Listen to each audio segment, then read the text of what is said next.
the second year after Evan dragged me back to make me pay for my sins. I went blind. He didn't believe me. He left me alone on the mountaintop after sunset. His voice was indifferent. Stop pretending. Walk back to the mansion yourself. If you're not back before curfew, you know what will happen. As I fell to the bottom of the cliff, I heard Evan come back for me. Steve, come out. This is your last chance. Blood pooled around me as I slowly closed my eyes. But Evan, I don't have any more chances to give you. The pain seemed to disappear. All I could feel was the blood spreading out from under me. Almost there. I thought numbly. Soon I'll be free. And when that happens, Evan's anger will finally cool down completely. He always said I was a sinner, that I could never fully atone. Now I'm giving him my life. That should satisfy him, right? The bottom of the cliff was silent. Suddenly, a voice echoed from the mountaintop. Faintly, I recognized Evan's voice. He was as certain and stern as ever. Steve, I know you're hiding here. Come out. This is your last chance. I opened my mouth, but my weak voice vanished in the wind. Evan, we're out of chances. The leaves rustled in the wind. The only answer he received was a hollow echo. I slowly closed my eyes, feeling the wind gently lift my body, then set it down again. When I opened my eyes, I could see again. Evan's sharp, cold face was right in front of me. I asked in a small voice, "Why did you come back?" He was so determined to make me admit I was faking my blindness, then punish me by making me walk back to the mansion alone. Why come back to find me? Evan didn't answer. His gaze passed right through me, focusing on something in the distance. I looked down at my own translucent body. I see. I'm a ghost now. The sky had grown completely dark. Evan stood silently, the already sharp line of his jaw tightening even more. If you want to leave, then just walk back yourself. He said coldly, Steve, you brought this on yourself. I stood across from Evan. I didn't silently endure his cold words like I usually did. Instead, I looked down over the cliff. My body was lying there peacefully, like a dirty red dot. I lowered my head and said softly, I didn't leave. I'm right here, right where you could see me if you just looked down. I didn't want to follow Evan, but my soul was not under my control. As if being pulled, I followed him down the mountain path. Clearview Mountain was the best spot in J City to watch the sunset. In high school, I was always begging Evan to bring me here. Back then, he agreed every single time. Not like this time where I had to beg him for weeks. I just wanted to see it one more time, before I went completely blind. I wanted one last look at the orange sun hanging over the mountain peak. One last look at Evan's face against the vast, colorful sunset. But Evan just glanced at me. Steve, you think things are still the same? He scoffed. You don't get to make demands anymore. Later, I told him my eyes were getting worse, that I was almost blind. Evan just laughed. Oh, really? Too bad. I suddenly feel like watching the sunset. Since you can't see, we might as well forget it. Let's go. I jerked my head up, grabbing his arm, then slowly letting go. Then I said in a low voice, let's go. I'll be fine. Please, let's go. Just one last time. Ha, Evan sneered. Fine. My vision was blurry. I couldn't see his expression. I could only hear the disdain and amusement in his voice. But I was still so happy. I had no idea this was just a trap Evan had set. He was convinced I was faking it. So he left me alone on the mountaintop. My soul followed behind Evan, down the winding, lamp-lit road. The shadows of the trees by the road flickered, and a rustling sound came from them. Steve. Evan let out a breath, stopped, and shouted sternly, come out. I looked at his back, surprised. Could he sense that I was here? Just as I was about to walk up to Evan, a person emerged from the bushes. Emily? Evan frowned at her. What are you doing here? Emily was Evan's fiancée, an arranged marriage from childhood. She had chased him to his house a few times. She was always spoiled and arrogant. But now she was disheveled, her eyes filled with panic. Steve. Emily forced a smile. He didn't come down with you? Evan narrowed his eyes, retorting, were you following us? No, no. She waved her hands frantically. You don't have to see him as a rival, Evan said flatly. He's just a sinner. He won't affect the marriage between our families. The cold night wind felt like 1,000 needles, piercing right through my soul. I stood in front of Evan and said softly, "You're the one who sees me as a rival." Evan looked in my direction, but there was no reflection of me in his deep, dark eyes. He walked straight through me. "Let's go," he said. "Don't worry about him." Emily got in the car and sat in the back. The road was clear, but Evan drove slowly. The closer we got to the mansion, the tighter his grip on the steering wheel became. Veins popped out on his hands. It was like a suppressed rage was about to explode. Before we even reached the mansion, Evan suddenly slammed on the brakes. Caught off guard, Emily's purse, which had been on her lap, was thrown onto the car's floor mat. A blood-stained diamond bracelet slid out of the bag. Evan frowned. "Get out. Call a cab." Emily's hands trembled as she gathered her things and hurried out of the car. For the rest of the way, Evan floored it. I followed him into the mansion. I watched him roar at the small room at the turn of the second-floor landing. "Steve, I told you to walk back. Who the hell do you think you are? Taking a cab?" The mansion was spotless, cold, and silent. Evan's face darkened, his anger seeming to grow. The old butler walked over and said, "Didn't Master Steve go out with you?" "Sir?" Evan frowned. "He's not back yet?" "No," the butler rambled on. "Master Steve said he'd be back with you when he left. He hasn't been this happy in a long time. He even asked me if he looked nice today. Young Master Steve has always been a handsome boy. Stop calling him Master." Evan's back was rigid as he cut the butler off. "He's just the housekeeper's son. My mother liked him, so I treated him like a brother. But my mother is long gone. So, after living together under the same roof for 15 years, I was always just the housekeeper's son, right?" A burning pain flooded my chest. I stared at him wordlessly, suddenly feeling like such a fool. I'd naively thought I was different. Even after what happened 4 years ago, I thought that after I served my time, after Evan had let out all his anger, we could go back to the way we were. "Sir, should I send someone to look for Moss? For Mr. Steve?" "No need." Evan refused the butler's offer. He walked upstairs to his study with a cold face. "He won't die out there. Let him learn his lesson." As he went upstairs, a small white dog bounded down from the second floor. It was Cotton Candy. Cotton Candy looked up at Evan, tilting his little head. Then he let out an annoyed bark. We had adopted Cotton Candy, a Maltese, 4 years ago. He had gotten very sick before he was even a month old. His owner abandoned him at the vet. I dragged Evan to see him. I begged him, shaking his arm. "The puppy's so pitiful. Please, let's save him." Evan looked down at me and said, "I've already got my hands full with one clingy puppy like you. Now you want me to raise 2? I just grinned at him shamelessly, and Evan gave in. He went into the vet clinic and paid a large sum for his medical bills. Not long after, the vet called to say the dog had recovered. I held him and went to find Evan, saying sweetly, "Hey, bro, let's take him home.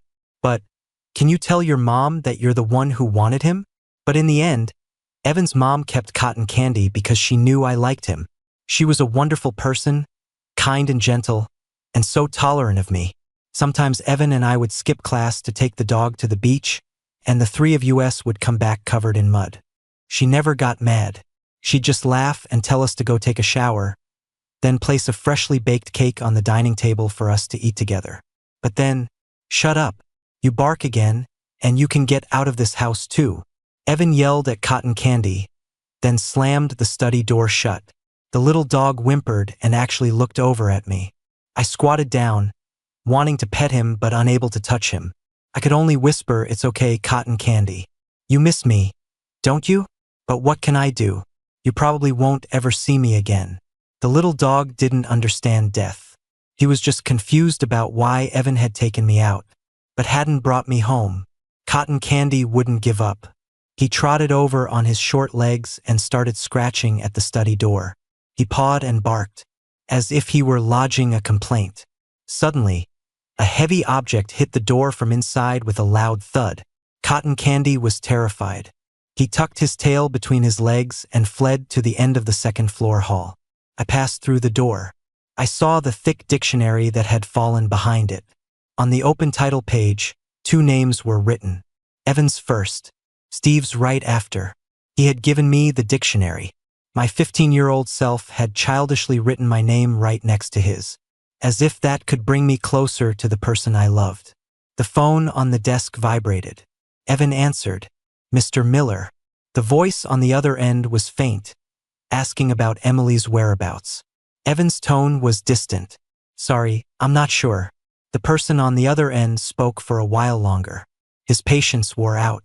I'm very busy lately, he said, his tone leaving no room for argument. The engagement will have to be postponed. Don't ask again. With that, Evan hung up. He held the phone, pressing it to his forehead. Then he quickly dialed a number. Take a few men. Search the area around Clearview Mountain and the roads leading back to the mansion. Find Steve. After hanging up, Evan slowly walked to the door, picked up the dictionary, and opened it. 2 pages were marked with sticky tabs. Back then, I stood in front of Evan just like this. I proudly held up the dictionary. Bro, look, our names are only a few pages apart. We're so close. Ha, so stupid. Mountains and islands are separated by so much. Like the deep sea, like life and death. A bitter ache rose in my chest. I looked up at Evan's deep-set eyes and brows. I whispered, bro, you'll never find me again. Today. You lost me. Evan's whole body tensed. He pulled his phone from his pocket and answered, Did you find him? I was so close. I could clearly hear the voice on the other end. We couldn't find him, but we found records that Mr. Smith recently had an appointment at the City Eye Hospital. Evan froze for a second. The Eye Hospital? Yes, sir. Mr. Smith's eyes. It seems there's something wrong with them. Impossible. Evan slammed his hand on the desk, grinding his teeth. I don't want seems like. Get the facts straight before you call me again. He slammed the phone down. Evan started looking at his documents, not saying a word. The night was silent. Just like 4 years ago, I sat quietly on the cashmere rug beside the desk.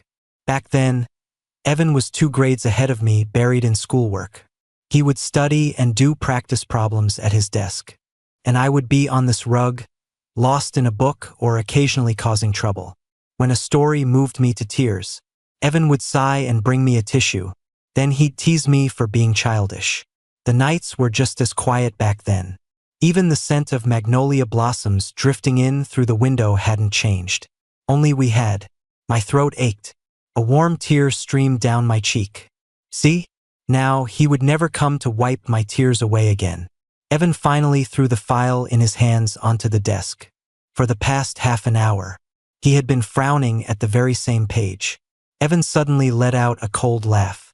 He muttered to himself, Steve, I really underestimated you. Getting a fake diagnosis from a hospital, you're capable of anything now. I looked at his face, full of anger. I thought silently, I didn't get a fake diagnosis and I didn't lie to you. My vision loss started at night and slowly crept into the day. At first, it was night blindness. Then, I started having trouble seeing when it got even a little dark. I told Evan. He just looked at me coldly and said, playing the victim card won't work anymore. Steve, when you're actually blind, I'll be sure to throw you far, far away. At the time, I thought he probably will. After all, he hated me so much. Since I was little, I believed every word Evan said. Every single one. But now, I've already disappeared from Evan's life. So why is he still unhappy? In the bedroom, Evan's breathing was uneven. He tried hard to sleep, but his eyelashes kept trembling. He tossed and turned restlessly. Then he sat up and checked his phone, as if he were afraid of missing an important message. I don't know how much time passed. A sudden clap of thunder shook the night sky. Don't be scared. Evan seemed to be half asleep, wrapping his arm around the half of the blanket beside him, patting it gently. Steve, it's okay, don't be scared. Then, the muscles in his arm suddenly stiffened. Evan opened his eyes. He let out a heavy sigh and didn't fall back asleep. just before dawn. Evan got up and left the bedroom. Still in his pajamas, he grabbed a trench coat from the rack by the door and headed out. I was forced to follow behind, not knowing where he was going. Definitely not to find me. Just as he opened the door, his phone rang. He gripped the doorknob tightly with one hand and answered with the other. It was his assistant's voice. I just received a call from the doctor at the eye hospital. Evan's voice was hoarse. What did he say? The doctor said Mr. Smith was scheduled for a follow-up yesterday, but he didn't show up. He's worried that something might have happened to Mr. Smith because he can't see. By the time we got to the eye hospital, Mr. White was with a patient. Evan stood waiting at the door of the examination room, his fists clenched. The heavy atmosphere around him scared the other waiting patients into giving him a wide berth. The moment he entered the room, Evan demanded, "What did Steve offer you? To make you help him lie to me?" I stood behind him, silently mouthing an apology to Mr. White. He was a very good ophthalmologist. After my checkup, he had even taken my number. He said he would remind me about follow-up appointments and suggested I call him if I ran into any trouble. Mr. White looked up at Evan and said coldly, "You're not the gentleman I spoke with this morning. Please have him come in. He's just my assistant." Evan nearly shouted, then lowered his voice. "I don't understand why Steve didn't leave my number, but I'm his brother. Please, tell me everything about his condition." "Brother? No, not anymore, you said so yourself." After I got out of prison, Evan stopped answering my calls. He always had his assistant relay any messages, so why would I have left his number? In the end, since my emergency contact was his assistant, Evan had to stand outside the door and eavesdrop. Yesterday was his follow-up appointment, but I couldn't reach Mr. Smith on his phone. His vision is deteriorating too quickly. Lately, he can't even see clearly during the day. The last time he came in, his leg was all bruised from falling. Hearing this, Evan's gaze flickered. His right hand shot out and gripped the doorknob, as if he were about to burst in. Then he heard the rest of what Mr. White said. In Mr. Smith's current condition, it's really not safe for him to be out on his own. So where is he now? Have you people been taking proper care of him? He couldn't answer. Evan's whole body went rigid, his expression growing darker. I had begged for mercy, telling him my leg wouldn't bend, that it hurt so much. Evan ignored me, continuing his rough panting, making the pain worse. The scrapes and bruises from stumbling around were mixed in with the marks Evan made. They seemed insignificant. The person who used to frown if I even got a paper cut now called me a faker and an attention seeker. "I'll never believe a word you say again. Steve, you don't deserve it." That's what he said a year ago, when he dragged me back after I was released from prison. But I never lied to you, not even once. I floated beside Evan, thinking silently. The examination room door opened. Evan stood outside, his tone much more respectful. "Mr. White, what exactly is wrong with Steve's eyes?" Steve was unwilling to disclose the specific cause. Mr. White continued, "But based on his previous records, it's likely optic neuritis caused by an injury from 4 years ago." Evan froze, muttering to himself, 4 years ago? Ha, he seemed to let out a breath of relief, saying with certainty, "He must have gotten into a fight in prison. He still has some sense of shame. He never said a word about being injured." "That's not what happened," I quietly retorted. "I didn't get into a fight with anyone." Evan couldn't hear me, and even if he could, he wouldn't believe me, would he? When we left the hospital, the sky had turned gray. The dark clouds looked like they were about to fall. Evan sat in the car, his face tense. He ruthlessly questioned his assistant. "Why haven't you found him yet? He doesn't have an ID, he can't leave the country. How hard can it be to find one person in J City?" The assistant apologized while making calls to check on the search progress. Evan closed his eyes and leaned back against the headrest.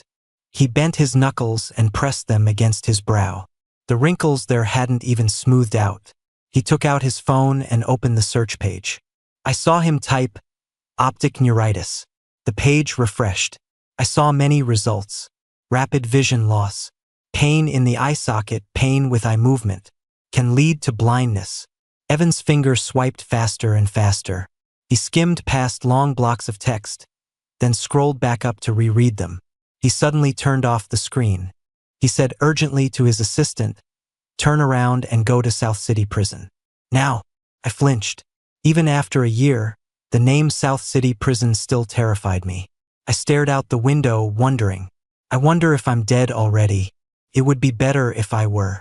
Then I could disappear forever and never have to go back there. I was forced to follow Evan into a world of gray. The sky was gray, and the walls of South City Prison were gray too. Evan was led into a low-ceilinged room. He said to the prison guard officer, "I need to see all of Steve's records from his 3 years here." "And who are you to Steve?" Evan blurted out, "His brother." The guard smiled. "So you're the brother Steve was always talking about. But it seems you never came to visit him once while he was serving his sentence, did you?" Evan stopped in his tracks, lowering his gaze. "I just wanted him to seriously reflect on his actions." The guard said no more, pulling a thick stack of files from a cabinet. "Steve's health was never very good, so his file is thicker than the others. Take your time." The door closed, and the room fell silent. I was familiar with this kind of silence. Oppressive, like a never-ending flight through a dark night. Evan opened the first page. He stared at it for a long time. Upon admission, the inmate had a 10-centimeter long wound on the back of his head, sustained prior to incarceration, accompanied by persistent dizziness, vomiting, and other symptoms.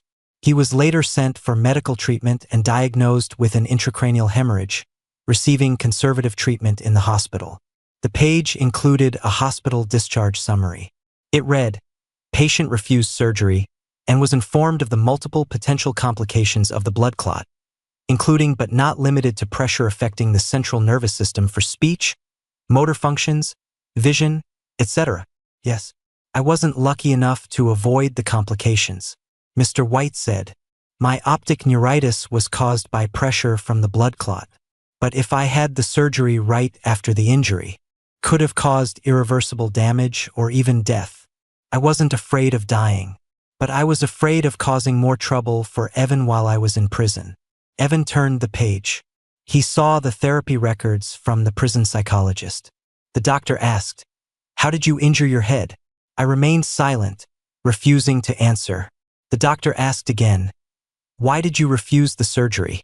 Aren't you worried about future complications?" I answered, "Surgery costs a lot of money. I made a mistake. I didn't deserve to receive anything. So, after you're released, is there anything you want to do?" I shook my head numbly, then suddenly nodded, "Yes. I want to see my brother, just for a moment. He surely wouldn't want to see me again.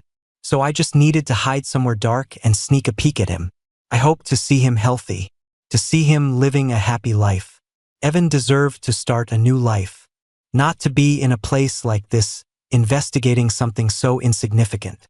Evan finally closed the file, but he didn't leave. He found the guard and said, "Can I see Steve's father, Stephen 1? "No." I crouched down, burying my head in my arms. "Don't go see him. I don't want to see him again." Half of my soul stubbornly stayed put, while the other half was pulled and torn by Evan. It hurt so much. I had no choice but to drag my shattered soul and follow him to face Stephen 1. For years ago, how did Steve injure his head? Through the glass. Stephen 1 sat with his head down in the metal inmate's chair. Hearing Evan's words, he lifted his dark, dull eyes and burst out laughing. "Ha ha ha, my son's an idiot, but you're even dumber than he is. Ha ha ha." Evan slammed both hands on the table. He was furious, grinding out the word, "Answer me. Because of you." Stephen 1 yelled. He continued, "When the building collapsed, it was my idiot son who threw himself on top of you, who took the hit from that wall for you. What did you say?" The color drained from Evan's face in an instant, leaving only disbelief. He muttered to himself, "That's impossible. He was in on it with you. He helped you kidnap me for money. Why would he care if I lived or died? He cared more than anything." Stephen 1 cut him off loudly, saying, "That kid doesn't give a damn about money. He only cares about you. You think he was there to help me? That fool was there to save you. It's true. I really was a fool. foolish enough to think that giving Stephen 1 a lot of money would make him stay far away from us. Stephen 1 was a gambler and abuser. My mom couldn't take it anymore and ran away with me when I was less than 3. She was taken in by Evan's mother and worked as their housekeeper for 15 years. They went from being employer and employee to sisters who were inseparable. I went from being called a bastard and jinx by that man to being the young master of the family. But all of that came to a screeching halt the moment Stephen 1 showed up. He blackmailed me and got a lot of money. But it wasn't enough for him. He and some others kidnapped Evan. Evan's mom and I called the police and went with the ransom money to save him.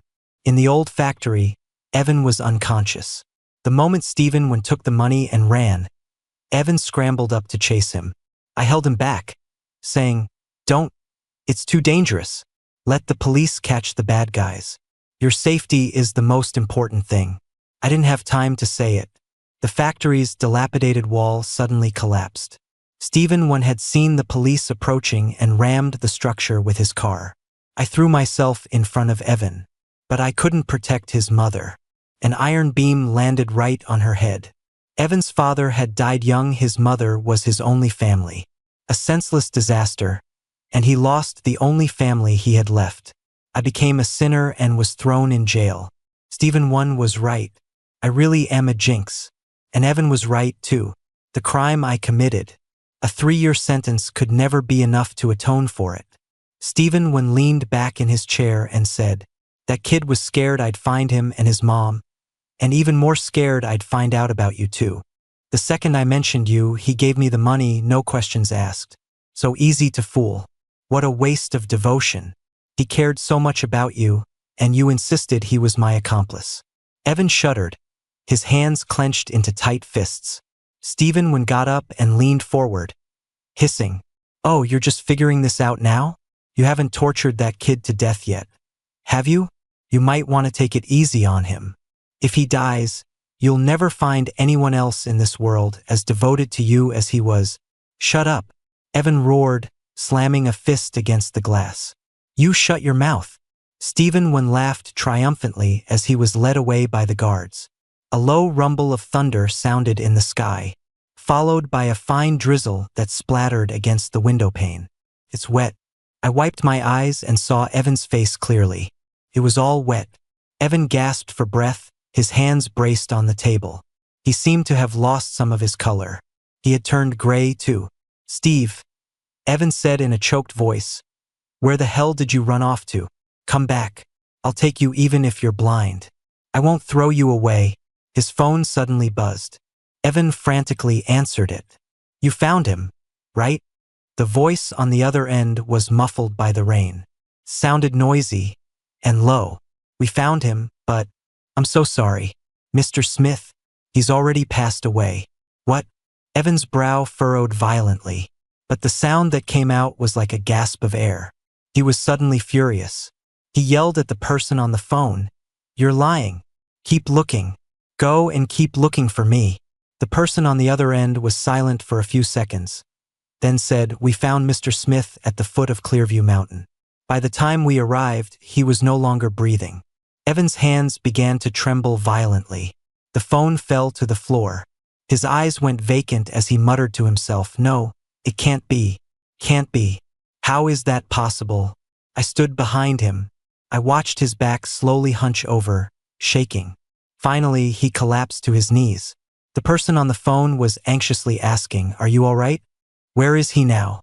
Evan said, "Get him to the hospital immediately, right now." The other person agreed, then hung up. Evan picked up the phone. He left and got in his car. At the same time, he called several medical experts in the city. He requested that they all rush to Central Hospital. "There's no use, Evan. I'm already dead." I sat in the back seat, seeing Evan's bloodshot eyes in the rearview mirror. Shouldn't he be happy? Why is he so sad? It must be because he's not finished with his revenge yet. He said so himself, I remember. That day he had been rough with me, and I ended up passing out in the bathroom. Evan was used to it, and only carried me back to bed when he was satisfied. He went about his day as usual, morning workout, then work. It wasn't until he came home from work that he saw me, barely breathing. Get a doctor now. The last shred of my consciousness was jolted back by his shout. Evan gripped my shoulders tightly, calling my name. His palm pressed down on the bleeding bite mark. It hurt so much. I frowned slightly. A warm tear that slid from the corner of my eye was wiped away by his rough thumb, rubbed away. Steve, he said through gritted teeth, I'm not finished with my revenge. How dare you die? I had no right to a good life or a good death.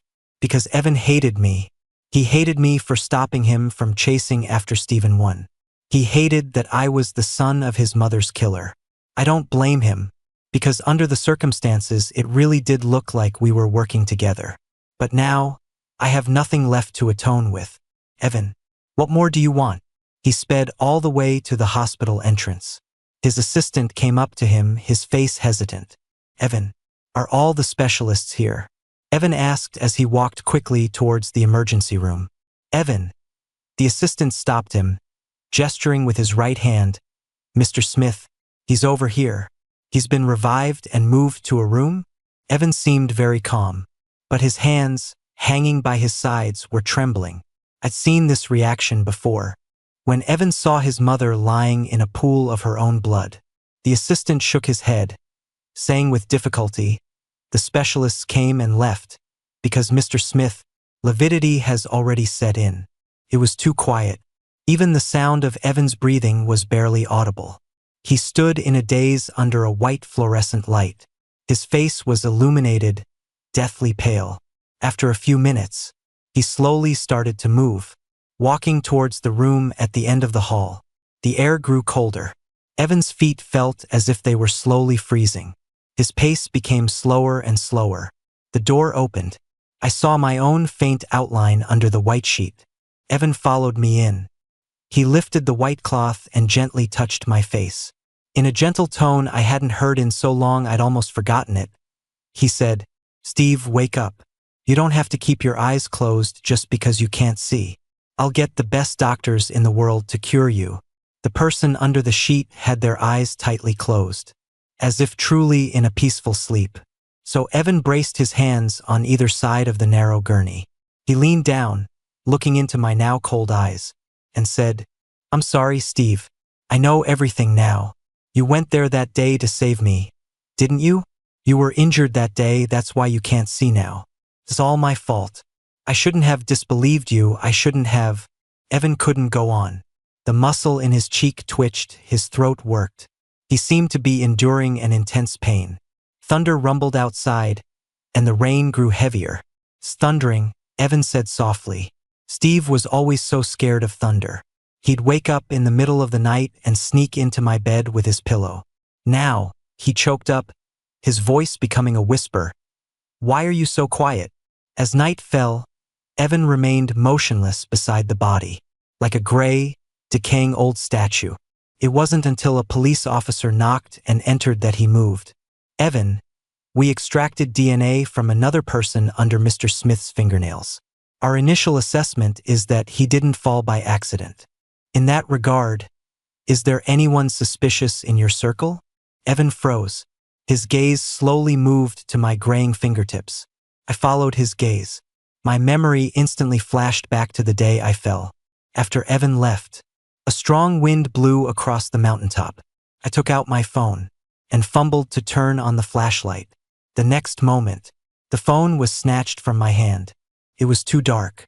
I stared blankly, but could only see a dark, shadowy figure. I thought it was a robbery. You can have the phone, but please, take me down the mountain. I won't call the police. The person on the other side let out a delicate laugh, tossed the phone off the mountain, and asked, So you're really blind? My body stiffened. I recognized the voice. Miss Emily, Evan has already gone down the mountain. If you call him now, you can still catch him. She moved closer. But I came to find you. Then, her voice turned vicious. Steve, you have only yourself to blame for getting in the way. Evan actually said that even after we get married, he would still live with you. He even warned me not to meddle. On what grounds? The strong wind made her voice sound eerie. A blind man, accidentally falling off a cliff. That seems pretty normal, right? A powerful shove came out of nowhere. I fell backward, my hands instinctively grabbing forward. In the moment I fell, I ripped the bracelet from her wrist. The despair and sense of weightlessness were seared into my memory. I closed my eyes, then opened them again, and looked at my own empty palm. The Emily we met at the mountain entrance that day. She must have been going back to retrieve the bracelet. I looked at Evan, thinking, you're going to say there's no one, right? Two families have been business allies for decades, community of shared interests, and marriage partners. Evan is so rational. How could he possibly expose Emily for someone as insignificant as me? Evan considered for a moment, then spoke. Yes. My eyes widened as I heard him say, Emily, the only daughter of the president of the Fong Corporation. He explained the situation of meeting Emily at the mountain entrance in detail to the police and provided information on the car that took her home that day. The police took simple notes and collected evidence. Evan, we will investigate the lead you've provided. We will need you to appear in court as a witness later. Evan nodded and asked, will she get the death penalty? The officer replied, if she is the murderer, the judge will determine the sentence. Evan closed the door and returned to the body. He looked intently at the person lying there, as if begging, if I catch the person who hurt you, you'll wake up, won't you? Please, Steve, wake up and punish me. Wake up and do all the things I did to bully you back to me, okay? I looked down and smiled bitterly. If I were alive, I would never punish you. I would ask to never see you again. An entire night passed. Evan waited, but I never woke up. The door to the morgue opened. When the assistant saw Evan, his face was filled with shock. Overnight, Evan's full head of black hair had turned completely white.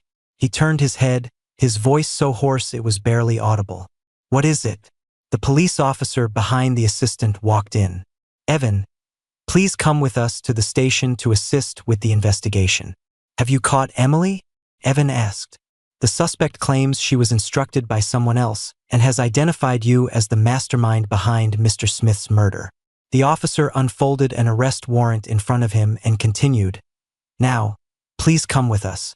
His wrists were handcuffed. Then he turned to look at me. So, this is what it feels like, he said softly, tears streaming down his face again. When Steve was wrongly accused, he must have been in even more pain than I am now. Not pain. I looked at him coldly, correcting him. It was agony. At that time, Evan's mother had died a tragic death. My mother rushed to the hospital, saw her body, and instantly lost her mind. She knelt before the body. She knelt before the expressionless Evan. She kept saying it was all her fault, that she had brought ruin upon their family. The day I was arrested, she jumped into a river and died. The police car drove over the bridge. I sat inside and saw her body being pulled from the water. I wish it had been me who died, I thought at the time. True agony doesn't fade with time. Instead, it gets planted deeper and deeper inside your body. The agony was nourished by Evan's revenge. It grew larger and larger, devouring my hope, my desires, and my feelings for him. So now I feel nothing. Evan, I don't think I love you anymore. He couldn't hear me. He was taken away by the police. I still couldn't get far away from him. I could only watch as he was interrogated. The police said, we compared the DNA from the tissue under Steve's fingernails with Emily's, and it's a match. But when we were collecting hair samples from Emily, we found traces of Mr. Smith's blood in your car. Do you have anything to explain? Evan's expression was cold. His lips pressed tightly together. He wasn't passively resisting. He was confessing. He wanted to punish himself. To punish himself by enduring everything I had endured. Unfortunately, other than making himself feel better, it had no effect. Leaving the interrogation room, walking down the long corridor, Emily approached from the other end, a cruel smirk on her face. As they passed each other, she suddenly stopped, and in a low, neurotic voice, said, Evan, when I went down the mountain and found Steve, he was still alive, clinging to the bracelet and refusing to let go. But I only said one sentence, and he immediately stopped resisting. Emily's expression was ecstatic. Do you know what I said? Evan's eyes were bloodshot, his teeth clenched, and he was panting heavily. The police dragged Emily away. The distance between them grew. I said, Emily yelled from the end of the corridor, Evan sent me to kill you. He said you should have died a long time ago. Ha ha ha ha. The laughter faded into the distance. But Evan could no longer stand. He collapsed to the ground. It was me, he said, trembling. I killed you. Steve, I'm sorry. I'm so sorry. The truth is, I love you. I've loved you since 4 years ago. I've always loved you. It's okay, Evan. And don't say the word love. It's pretty ridiculous. I stood to the side, my eyes falling on his head of white hair. Death, it seems, didn't make me particularly sad either. It's better than this, than being wasted by you for a lifetime. The police weren't so easily fooled. They eventually uncovered the truth. But for obstructing justice, Evan was still sentenced to a year of probation. He couldn't go to prison, so he locked himself up at home, going nowhere. The old butler went back to his hometown, taking cotton candy with him. Evan seemed to not care about anything anymore. He covered all the floors in the house with carpet and replaced all the furniture with round cornered pieces. Then he would call for me at night. He'd say, Steve, you can come out now. The house is covered in soft carpets. Even if you fall, it won't hurt. Later, when he couldn't find me, he boarded up all the windows and doors. Not a single sliver of light could get in. Then, he removed the carpets and wrapped a thick black cloth around his own eyes. Steve, I'm just like you now. I can't see anything either. Being unable to see was like having his legs cut off. Just like I was. Evan was always falling, his body covered in bruises. One time, he fell down the stairs. He injured his leg, too, and the pain kept him up all night. Evan seemed sick, insane. He was a withered husk of a person, more like a ghost than I was. Both he and Emily were sentenced and the marriage was off. The company was engulfed in a PR crisis, and its stock price plummeted. The board of directors couldn't reach him by phone. They couldn't find him either. Ultimately, they fired him. A workaholic who put his career first now had nothing. You don't have to do this. I looked at the crazed Evan and said, stop doing these pointless things. You should just handle my final affairs so I can leave you sooner. After that, Evan seemed to have actually heard me. When the funeral home called for the 3rd time to ask about the time for my cremation, he finally left the house. The sunlight was too harsh for him, but he didn't wear sunglasses. His eyes were stung by the light, bloodshot and swollen. Evan seemed calm as he methodically took care of my final arrangements. Then, holding my urn, he ascended Clearview Mountain alone. It seemed Evan's eyes really couldn't see anymore. He fumbled his way up, climbing very slowly. The weather was clear. By the time Evan reached the summit, the sun was about to set. Evan dug a small hole by the edge of the cliff. He placed the urn inside and buried it. Then he sat quietly by the cliff's edge, next to my ashes. Steve, you like it here, don't you? Evan said gently, look, it's sunset. I sat down too, and turned my head to look at him. The day I fell, the view was just like this, the orange sun hanging over the mountain peak. Evan's face, reflected in the vast, colorful sunset.